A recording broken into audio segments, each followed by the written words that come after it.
I brought flowers to my wife's spa on her birthday. The girl at the front desk smiled and said, "Oh, how sweet your wife is in the VIP suite right now with her husband. They've been here since noon." I looked at that girl for a long moment. Then I said, "Thank you," and I turned around and walked back to my car. I sat there with a bouquet of yellow roses in my lap and decided I wasn't going to do a single thing until I knew exactly what I was dealing with. My name is Raymond. I'm 63 years old, and I spent 31 years believing I was married to the woman I loved. My wife Carol had opened Serenity Wellness 3 years ago. Before that, she'd worked as a licensed massage therapist for nearly 2 decades, building a clientele that was loyal and substantial. When she told me she wanted to open her own place, I supported her completely. I helped with the business plan, co-signed the initial lease, and spent most of that first summer painting walls and assembling furniture while she directed me from the doorway. I was proud of her. I told anyone who would listen that my wife had built something from nothing, that she had the kind of drive that most people only talk about having. I was the retired high school principal who made coffee and read books while she changed the world, and I was fine with that. More than fine. I thought we had figured out exactly how to be happy together. The spa had grown quickly. By year 2, Carol had hired 6 therapists, a receptionist named Brittany, and a business manager she introduced to me once at a holiday party. His name was Dennis. He was in his early 50s, well-dressed, the kind of man who shakes your hand and makes eye contact for exactly the right amount of time. Carol had mentioned him in passing every few months. "Dennis thinks we should expand to a second location. Dennis found us a better supplier. Dennis renegotiated the lease terms and saved us $12,000. I had nodded at all of it. I trusted my wife. I trusted her completely. That Thursday in April, I had driven to Serenity Wellness because Carol's birthday was the following Saturday, and I had planned to surprise her with flowers and take her to lunch at the Italian place on Merchants Row that she'd been wanting to try for months. She had texted me that morning saying she had back-to-back appointments until 2, but I figured I could wait in the lobby, maybe flip through a magazine, and we could slip out when she had a break. I had done this before, twice in 3 years. She had always seemed happy to see me. Brittany had said the words, with a completely ordinary smile. No hesitation. No flicker of awareness that anything was wrong.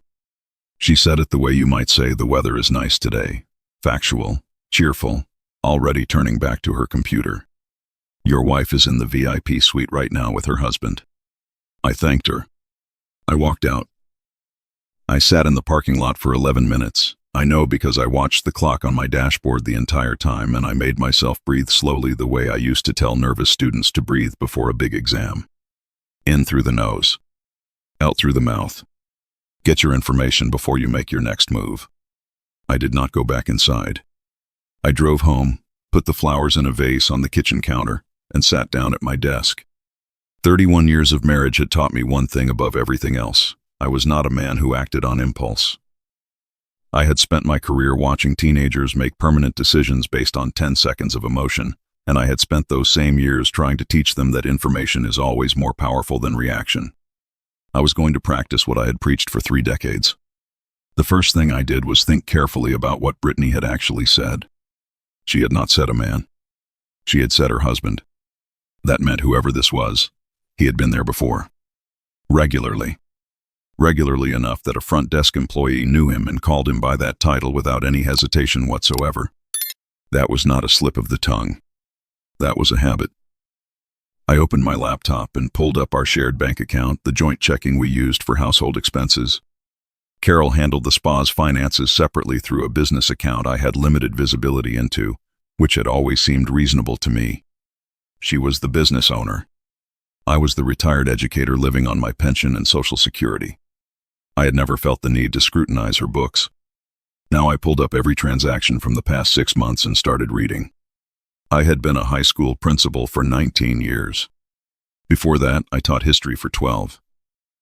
I was not an accountant, but I knew how to read a document carefully and identify what didn't belong. Within 40 minutes, I had found 17 cash withdrawals from our joint account over the past 6 months, ranging from $200 to $600 each. Carol and I had agreed years ago that cash withdrawals over $100 would be mentioned to each other, not as a rule enforced with suspicion, but as a practical measure, so neither of us was surprised by the balance. She had mentioned none of these. The total came to just over $5,000. There were other things. A charge at a hotel downtown the Bridgewater Arms, which I knew was the nicest hotel in our city, on a Tuesday night in February, when Carol had told me she was attending an industry conference in Columbus. A recurring monthly charge to something called Harlan Management Group that I had never seen before and that appeared nowhere in the spa's publicly listed business information. A charge at a jewelry store that was not the one where we had bought our wedding rings and where Carol occasionally bought earrings for herself. I wrote everything down in a notebook. Dates, amounts, vendors. I did not allow myself to feel anything yet. I was building a file. Over the next 4 days, I did something I had never done in 31 years of marriage. I paid attention to everything. I noticed that Carol's phone was always face down on surfaces now. I noticed that she had changed her phone's passcode at some point in the recent past. I discovered this when I tried to check the time on her phone while mine was charging, something I had done casually for years, and found that her old code no longer worked. I noticed that she sometimes stepped outside to take calls, even in moderate weather, even when she was in the middle of cooking dinner. On Friday evening, she told me she had to go back to the spa for a few hours because one of her therapists had called in sick and she had 2 clients who couldn't be rescheduled. She kissed my cheek, told me not to wait up, and left at 6:30. I watched her car pull out of the driveway. I waited 20 minutes. Then I drove to the Bridgewater Arms. I am not proud of what I did next, and I want to say that clearly. I was not a man given to surveillance or dramatic gestures. But I also recognized that I was 63 years old and that the decisions I made in the next few days would define the remainder of my life. I needed to know what I was actually facing before I said a single word to anyone. I sat in the hotel parking lot for 40 minutes. At 8:15, I saw Carol's silver Lexus pull in. She parked near the side entrance. A man came out through the side door to meet her, Dennis. He was wearing a dark jacket and no tie. He kissed her in the parking lot, right there under the lights, and she leaned into him the way a person leans into someone they have been leaning into for a long time. Not urgency. Comfort. Familiarity. The body language of people who have stopped being careful. I drove home. I made myself a bowl of soup I couldn't taste, and I sat at the kitchen table until 11 o'clock when I heard her car in the driveway. She came inside smelling of a different cologne than my own, and she told me the 2 clients had been very grateful and that the evening had gone smoothly. I said I was glad. I asked if she was hungry. She said no, she'd grab something. We went to bed. In the dark, I stared at the ceiling and thought about the word that Brittany had used. Husband. Not boyfriend. Not friend. Not the man she came in with. Husband. The following Monday, I made 2 phone calls. The first was to my college roommate, Walter, who had retired the previous year from a 30-year career as a family law attorney in Cincinnati. Walter and I had stayed close. He was the kind of friend who tells you the truth even when it costs him something, and that was precisely what I needed. I told Walter what I knew. Not what I suspected, what I had documented. The bank withdrawals, the hotel charge, what I had seen in the parking lot, what the receptionist had said. Walter listened without interrupting, which was characteristic of him, and when I finished, he was quiet for a moment. Then he said, "Ray, you need to talk to a local attorney this week. Not next week. This week. And you need to stop using the joint account for anything non-essential until you understand what's been flowing through it." I asked him what he thought I was dealing with. He said, "At minimum, you have a long-term affair. At maximum, you have financial deception using marital assets. Either way, you want documentation of everything before you have any conversation with Carol. Once she knows you know, she controls the narrative. Right now, you control it." The second call I made was to a man named Roger, who had been the assistant superintendent of our school district for the last several years before his retirement. Roger was also on the board of directors for a regional nonprofit that provided accreditation oversight for wellness businesses in our state. I had served on a committee with him years ago, and we had stayed in touch through occasional lunches. I did not call Roger to cause trouble. I called him because I had spent a restless Sunday night reviewing Serenity Wellness's business filings online and I had found something that concerned me on a level entirely separate from my personal circumstances. Serenity Wellness was listed as a participating provider for 3 different employee wellness benefit programs, corporate accounts, where employees could use pre-tax health benefit dollars to pay for massage and certain wellness services. I had found this in a press release Carol had issued 18 months ago, which I had celebrated at the time as a sign of how far she had come. What I found when I looked more carefully was that the billing codes used in those program submissions were not always matching the services rendered. I had Carol's client intake forms. She kept paper copies in a filing cabinet in our home office, which she had always said was for backup in case of an audit. The forms I could see described standard Swedish massage and aromatherapy sessions.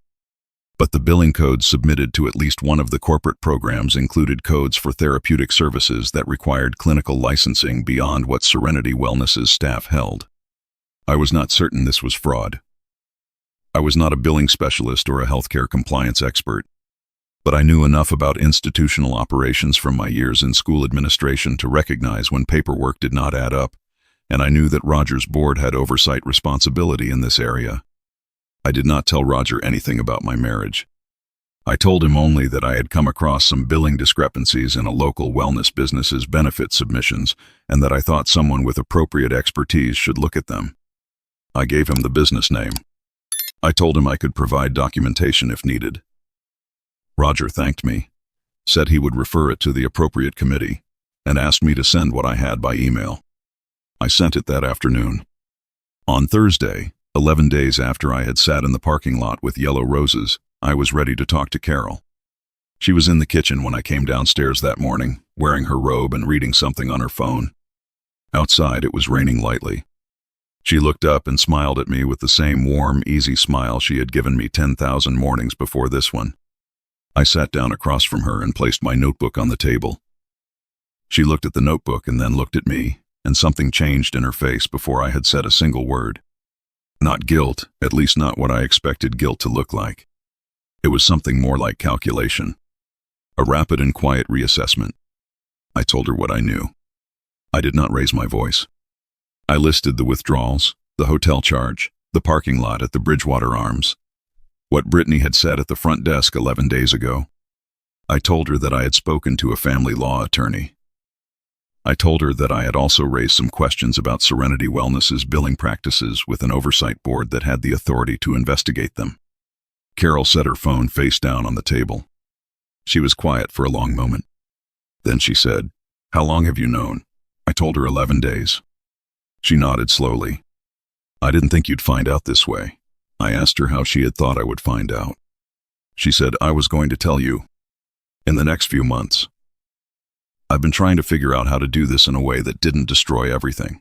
I looked at my wife of 31 years, and I tried to find, in her face, the person I had believed I knew. She was still beautiful. She had always been beautiful, even now at 60, with her gray hair grown out the way she had let it over the past 2 years, which I had told her looked elegant. She looked calm in a way that was jarring given what we were discussing. I asked her how long it had been going on. She said, "Dennis and I have been close for about 2.5 years. It started as a working relationship. He's very good at what he does, Ray. He saw things in the business that I couldn't see from the inside. And somewhere along the way it became something else." I asked her if she loved him. She looked at her hands. "I think what I love is who I am when I'm with him.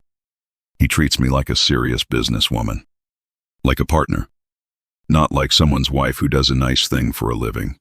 I had been prepared for a lot of things in this conversation. I had not been prepared for that sentence. I sat with it for a moment before I answered. I told her that I had spent 31 years telling everyone I met that my wife was one of the most capable people I had ever known. That I had told our children, our friends, our neighbors, and strangers at dinner parties that Carol had built something real from nothing. That I had co-signed loans and spent summers painting walls and eaten dinner alone on nights when she was working late, and I had done all of it without resentment because I genuinely believed in what she was doing. She said, "I know you did." "That's not what I meant." I asked her what she meant. She looked at me carefully and said, "You were always supportive, Ray. But supportive isn't the same as engaged. You retired and you settled. You have your books and your morning walks and your lunch with Walter twice a year, and you are perfectly, completely, happily settled. I'm 60 years old and I'm not done building things. Dennis understands that. He wants to build things too. I asked her if she had been planning to divorce me. A pause. I had looked into it. Not formally. But I had some conversations to understand what it would look like. I asked her when. She said, about 8 months ago. I spoke with a lawyer informally. I wanted to understand the process before I made any decisions. I asked her if Dennis knew she was still legally married to me, or if he operated under a different understanding. She looked up quickly. I said, your receptionist called him your husband. He has been walking into your spa and greeting your staff with the standing of a spouse. I want to understand what he knows and what he's been told. Carol was quiet for a moment. Then she said, he knows we're married. He knows I've been figuring out the timing. I said, the timing of what? She said, the timing of all of it. The transition. The business, the living situation, everything. I wanted to do it cleanly. I told her that I had also been doing some figuring over the past 11 days, and that one of the things I had figured out was that she had withdrawn over $5,000 from our joint account over 6 months without mentioning it, and that some of those withdrawals appeared to have gone toward maintaining a parallel personal life that I had been unknowingly subsidizing. She said, I was going to account for all of that. I said, you were going to account for it after you had filed for divorce in a way that protected your position. You were not going to account for it out of transparency. She didn't answer that. I told her that my attorney had advised me that the use of marital funds to support an extramarital relationship was relevant to asset division proceedings, and that I had documentation sufficient to establish a pattern. She looked at me differently then, the way she might look at a client who had just quoted a contract clause back at her that she hadn't expected him to know. She said, you've been busy. I said, I've been thorough. I learned it from 31 years of watching you. She asked me what I wanted. I told her that what I wanted was honest, and I wasn't going to pretend otherwise. I wanted the marriage to end in a way that was fair to both of us, which meant equitable, given the documented use of shared assets, and I wanted to do it without prolonged litigation if possible. I told her that my attorney was filing the following Monday, and that I hoped we could reach an agreement without a judge needing to make every decision for us. Then I told her about the billing discrepancy referral. Carol's composure broke, for the first time, not into tears, but into something cold and very still. She said, you reported my business.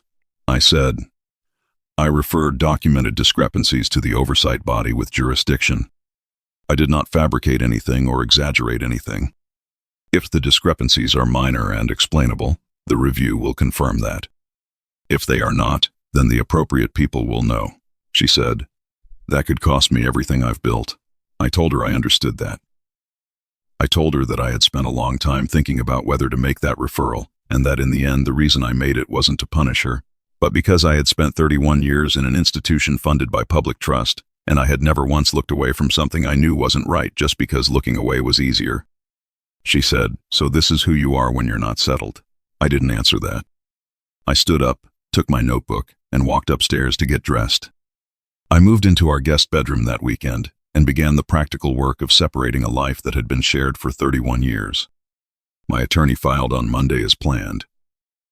The discovery process that followed revealed the full picture of what Carol had been managing, a business that had grown considerably beyond what I had understood its financials to be, a relationship with Dennis that had included joint travel, joint spending, and conversations about a shared future that she had apparently been planning in earnest for over a year. The billing review at Serenity Wellness took 6 weeks. The findings were not criminal, but they were substantive enough to require corrective action, a period of enhanced oversight, and a financial settlement with one of the corporate benefit programs that had been overbilled. Dennis, whose management company had handled the billing submissions, had his contract with the spa terminated as part of the corrective action plan. His position at Serenity Wellness had depended on his professional judgment remaining above question. It did not remain above question. Carol kept the spa. She had built it and she deserved to keep it, and I genuinely believed that, even through everything. The asset division was adjusted to account for the documented use of joint funds, which meant the settlement was meaningfully different from what Carol's informal legal consultations had apparently led her to expect. My attorney described it, without drama, as a fair outcome, given the circumstances. I moved into a small house on the other side of town in late summer. It had a porch and a yard big enough for a garden, which I hadn't had time for in 30 years of working and parenting and being someone's husband. My daughter Emily helped me paint the living room on a Saturday in August. My son Patrick came up from Nashville and assembled bookshelves. I stood in that empty living room with my 2 adult children on a warm Saturday afternoon and felt something I hadn't expected to feel: possibility. I want to be honest about what the months after the divorce were actually like, because I don't want to package this into something cleaner than it was. I missed Carol. Not the Carol who had been in that hotel parking lot, and not the Carol who had sat across from me at the kitchen table, explaining why my contentment had been a limitation. I missed the Carol who had stayed up until 1 in the morning painting the treatment room walls of her first spa location. I missed the Carol who used to read me restaurant reviews aloud on Sunday mornings and argue passionately for which one we should try that week. I missed the person I had believed she was for most of 3 decades, and losing that belief was its own kind of grief, separate from the divorce itself. My doctor, who had known me for 20 years, told me at a routine checkup that I seemed different. I asked him what he meant. He said I seemed quieter than usual, more internal. He asked how I was sleeping. I told him the truth. I said, some nights I slept fine, and some nights I lay awake thinking about the same handful of moments on a loop, the yellow roses in my lap, the sound of Carol's voice saying, "Dennis understands that," Brittany's cheerful and unknowing smile. He nodded and asked if I was talking to anyone. I told him I had started seeing a therapist named Catherine who had an office 3 blocks from my new house, and that it was helping. It was helping. Catherine told me something in our 3rd session that I have thought about almost every week since. She said that the hardest part of betrayal in a long marriage is not the betrayal itself, it's the retroactive audit. The way the mind goes back through 30 years of memories and re-examines each one under new light, trying to determine what was real and what was performance.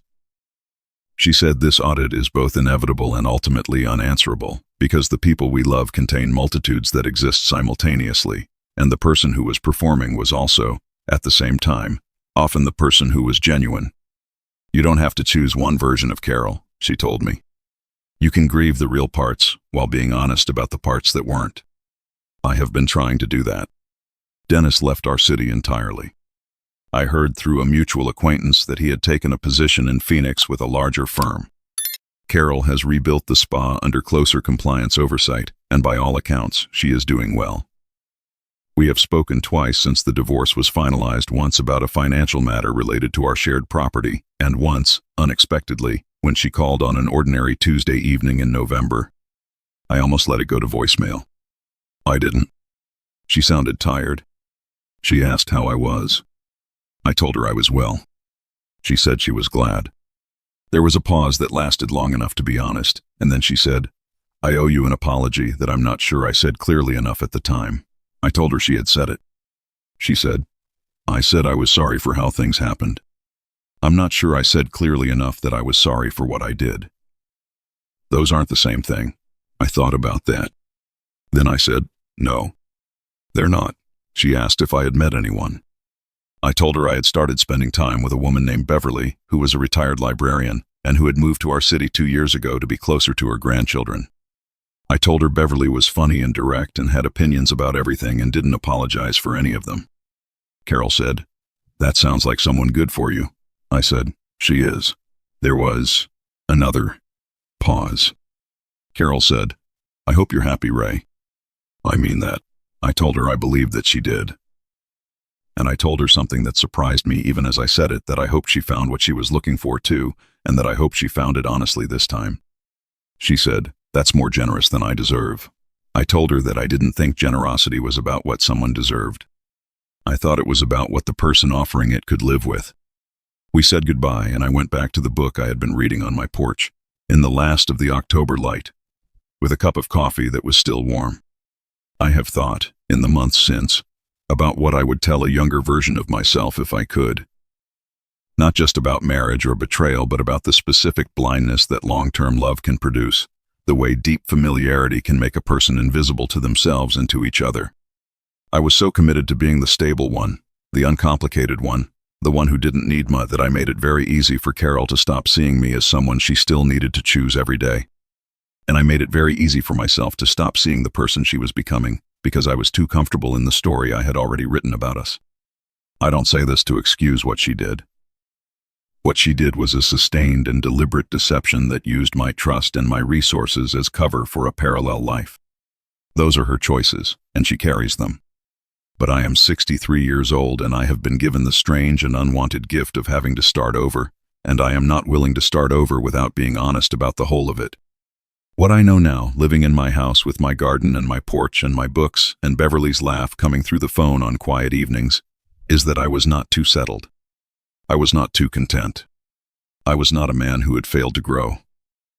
I was a man who had decided, a long time ago, what kind of life made him feel alive, and I had lived it. The problem was not my contentment. The problem was that I gave it to someone who had stopped valuing it, and I was too trusting to notice until a cheerful receptionist said 5 words that cracked 31 years right down the middle. I'm glad she said them. I needed to know. And it turns out that 63 is not too late to find out who you actually are when the life you thought you had falls away and what's left underneath is still, after everything, entirely yours. Loyalty and contentment are not weaknesses, they are the foundation of a life well lived. Raymond lost 31 years, but he never lost himself. When the truth came, he didn't collapse. He got quiet, got thorough, and got free. At 63, he planted a garden, found Beverly's laugh, and discovered that starting over isn't losing, it's finally arriving somewhere that's entirely, honestly, yours. A small note to our listeners. This story was created and imagined by AI, crafted to entertain you and leave something worth carrying, a reminder that even the hardest endings can open into something unexpectedly good.